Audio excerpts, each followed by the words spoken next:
Today we give you the first 3 tips on how to best care for yourself physically after the loss of your baby and why that's so important. Stick around, we're going to get started right now. So let's get started with tip number 1 on physical self-care after the loss of your baby. Tip number 1, follow the advice of your physician or medical team. Physicians understand how the body works and what your body is currently going through. This is such an important step, and sometimes it gets overlooked or ignored. It's important to listen to their advice and follow. If you have any concerns or questions about what you are experiencing, please always check with your doctor. And don't forget to get plenty of rest. That's tip number 2. So if your doctor is telling you to rest, then simply rest. Because rest is important. Your body has been through a lot. Even if your pregnancy loss was early, it doesn't matter. A lot of changes have occurred with your body. So you may feel like you can handle more, and maybe you can. But it's not worth taking on that extra load of laundry or the dishes because you just don't know if you're going to hurt yourself or not. In fact, you may be asking for those unnecessary physical pains that follow, every day, especially if you had a C-section. So also take the recommended time or leave of absence. I think this is very important. If you've never experienced loss before, you're experiencing this for the first time. We have an episode, we'll link it up in the cards above, that talks about how you address your pregnancy loss with your work, and especially if your work has an HR. So if you feel like you need more time, that's important too. Go back to your doctor, get another note from them, and then go back to your work. And if you have HR, go back to them. We will get to the third tip in just a moment. I'm Tony, and this is Jeff. We are the founders of Our Little Sparrows. Jeff and I hope that you are getting value out of this episode and invite you to stick around for part 2 in the next episode where we cover the next 3 tips on physical self-care. So the last tip for today, number 3, do only what you can do. After experiencing loss and or trauma, it can be difficult to function on a day-to-day basis. If all you can do is get up and shower, then give yourself a pat on the back. Do what you feel up for within the advice given by your doctors. Avoid putting too much pressure on yourself to do everything on your to-do list. This can be a challenge if other children are at home. Lean on your support people to see if they can lighten your load a little bit, like maybe babysit for a couple hours or take the kids to school for you. Little by little, move towards steps that bring physical healing, restoration, and nourishment to your body. So today we focused on the immediate physical aspects of self-care that are needed for you to set a good foundation for healing in the next few months of postpartum care.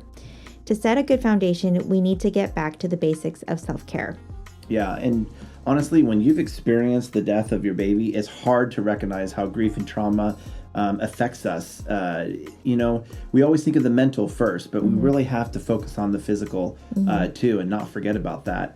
So, and this is for men too. It's not it's not a separation between man and woman.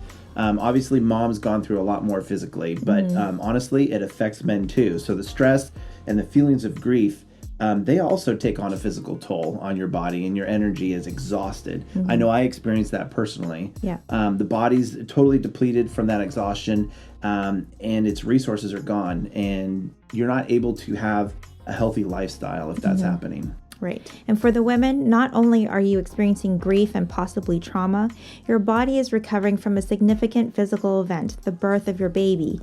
Along with that, hormonal changes. All of that mixed together, and there is a lot affecting your body at one time.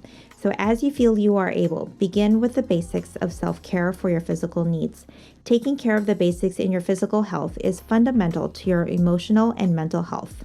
That was great. I'm glad we're opening 2021 with this, I guess you'd call it a series. I mean, we're definitely focusing on self-care at the beginning of the year. I think it makes sense. It made sense to us when we were planning it out. What I really love about this episode is consulting your doctor right away. Really, day one is all about how are you going to stay healthy for you, physically, mentally, and also for dad as well. But, consulting your physician right away, your OB, really focusing on rest and relaxation. I know that that sounds like an oxymoron. It's like, this has been a very stressful time. It's been very heavy and emotional. How can I rest if I just feel like my whole world is falling apart? And believe me, you guys, believe me, we were there 7 years ago with our firstborn, Olivia, and our subsequent miscarriages. So yeah, your world has totally changed. And the third thing I love that we talked about today was just focusing and listening to your body. And only do what you can do. Don't let other people dictate and tell you where you should be in your loss journey, in your grief journey. Yeah, and I think it's so important to remember the basics.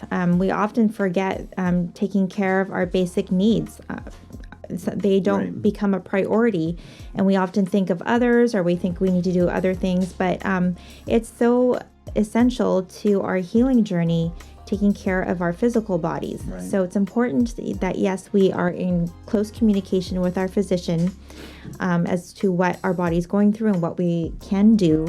On a medical side and physical side. But it's also important that we continue to nourish our bodies, allow our bodies to rest, and just to give our bodies the foundation to have a good foundation for optimal healing physically, and then it can translate to your emotional and mental health, which we will get to later on in future episodes. So obviously communication is a big part of that.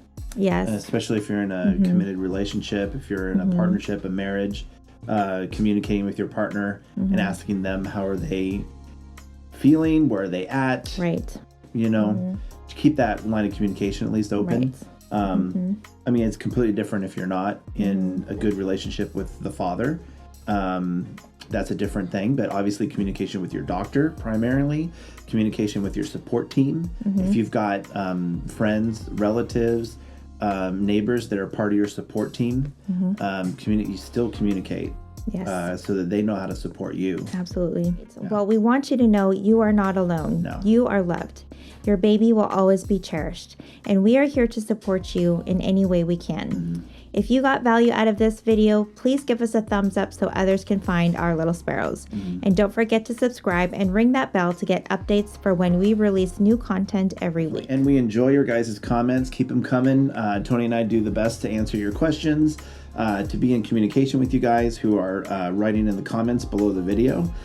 If you want to get in touch with us, all our contact information is below, including our website, and at Our Little Sparrows is Facebook, Instagram, that you can get a hold of us there as well. So if you're watching this on the replay and you guys want to see the next episode in the weekly podcast, please tap on the image above. If you want to check out our grief series and go a lot deeper, we do have the pregnancy journey, grieving from diagnosis to loss of your baby and beyond. And I would click or tap on the image below to check that out. But thanks for joining us, and we look forward to seeing you in the next episode.